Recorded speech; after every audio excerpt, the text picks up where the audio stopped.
Money is governed by laws and rules. You probably heard it before, but money is a game, and those who know its rules will always have it in abundance. Today, I want to share with you 6 rules of money that changed my life. Before we continue, I just want to point out that none of these rules are my own. I've either read them from books or other forms of media from highly successful people, and I've been following these rules ever since. To quote Isaac Newton, "If I have seen further than others, it's by standing upon the shoulders of giants." Please subscribe and hit the bell notification for more videos like this on a regular basis. Our first rule is probably the most important. Money is neither good or evil. How many times have you heard money is bad? That simply just isn't the truth. Money isn't good either. Money is whatever you make it to be.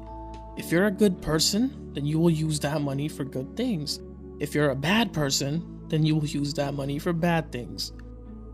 Don't ever think that money is entirely bad because of what someone may have said or what you may have seen in a movie at one point. There's a famous quote, and it's one of my favorites in regards to money. Money makes you more of who you already are. If you want to become financially successful, then you need to eliminate the negative viewpoint you may have towards money. A lot of people have a scarcity mindset. If John gets more money, then that leaves less money for me. If Kate is more successful, then I'll automatically be unsuccessful. A lot of people have this win-lose mindset, where if one person wins, then another has to lose. When it comes to making massive wealth, you need to think in abundance. There's plenty to go around for everyone. It's not money that's in shortage, it's your mindset that's the problem. When you view money from an abundance perspective, you will have no shortage of it. Many people also like to cling on to their money, but not for reasons of saving to invest or saving for an emergency, but they cling on to it because they honestly believe they'll never make more than what they already have. And in some cases, that may be very true, but in many others, it's not. I would like to present a quote from best-selling author Stephen Covey. "Most people are deeply scripted in what I call the scarcity mentality. They see life as having only so much, as though there were only one pie out there. And if someone were to get a big piece of that pie, that would mean less for everyone else." When you're looking at it from a scarcity standpoint, you focus on a problem that doesn't exist rather than focusing on solutions that may help you reach your goal. What would happen if you start to ignore your partner in a relationship? Or if you went out on a date and just sat there staring at your phone while she's waiting for you to say something? She may be waiting now, but she won't be for too long. Money is the same way.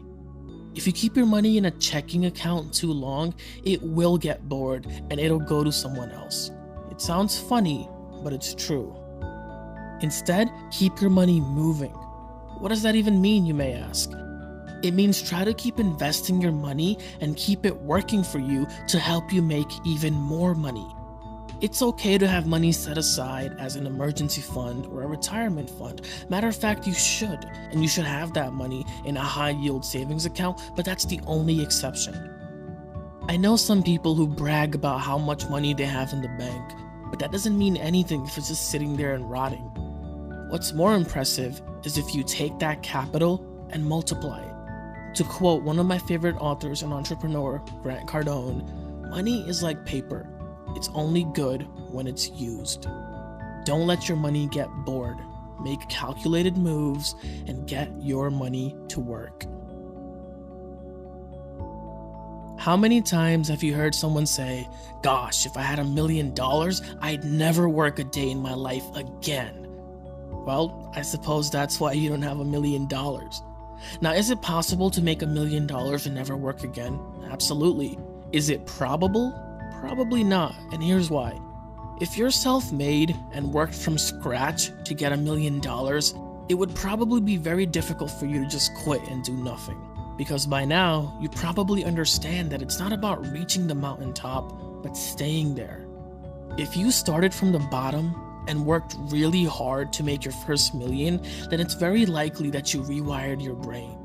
You would have had to change your bad habits and adopt new and positive ones to get to where you are. You probably understand the value of giving just as much as receiving.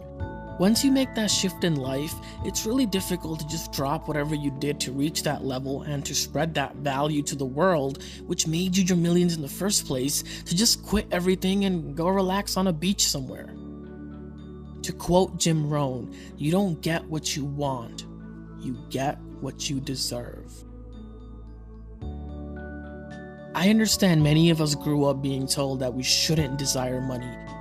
We were told we should be happy with what we have, and if we think even a little bit about more, then it'll make us selfish.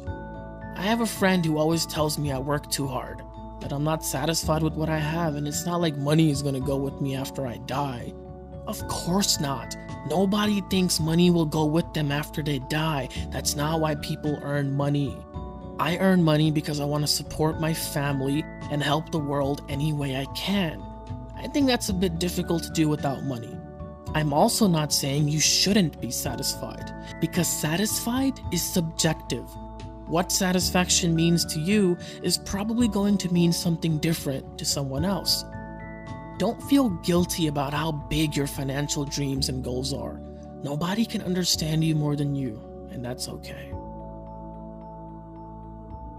If you can't handle $1,000, there's a pretty good chance you won't be able to handle $10,000. What do I mean by handle? I'm talking about making wise choices with your money.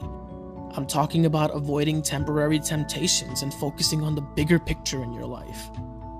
It's easy to save $1,000, but it's even easier to get tempted to spend it. It can take someone years to save a good amount of money and only days to blow right through it. I sometimes like to compare money to a relationship. When you first meet a girl and you think she's the one, in order for her to be fully committed to you, you need to prove to her that you're worthy of her time. Money is the same way. In order for you to get more, you need to prove that you're worthy of the money you already have. Only then will you be able to get more and be able to keep more. How can you make good choices with money? Simple. Don't spend it on liabilities and try to buy assets. Spend your money on things that will help you make even more money. Once you learn the habit of spending wisely, you will slowly start to notice your bank account growing larger and larger. There's a lot of rules about money, but these are the rules I mainly follow. Of course, all these rules need to be backed up by action and consistency for you to see any real results. Once you apply these rules, it's only a matter of time until you achieve your financial goals.